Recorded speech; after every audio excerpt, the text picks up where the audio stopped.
دا اختر پا ورځ باندې ذکر پکار دے. نو کم ذکر پکار دے؟ نو حدیث کے راغلی دی خان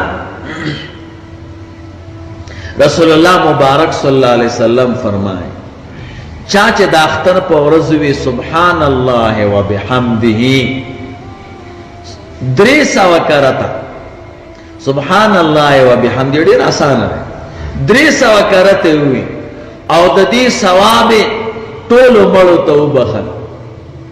نو د دې دومره ثواب دی چې د هر مسلمان قبر ته الله پاک زر رڼاګانې داخلوي او دا ویونکی چې کلم وفات شو د ده قبر ته الله پاک زر رڼاګانې د ده قبر تم داخلوي. دویم نمبر ذکر د اختر په ورځ.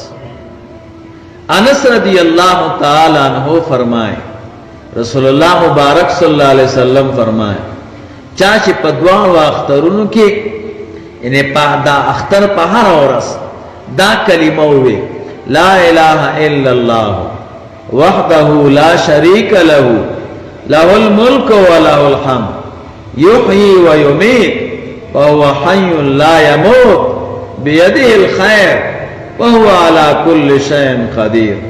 دے 400 کرتا ہوئے نو اللہ جل جلالہ بورتا جنت کی 400 حورانی ورکی. 400 کرتا دیوئی اللہ پاک بدرتا 400 حورانی در. خدا ذکر دا اختر دا مزن مخ کے دے خان چا دا اختر منزم لا نہیں کرے نو مخ کے بدا آخری ذکر کرے خان او نو 400 حورانی اللہ ورکائی او دا 400 غلامانو دا زادیدل ثواب ورتا اللہ عمل نامہ کی لکی او خدا پاک ورتا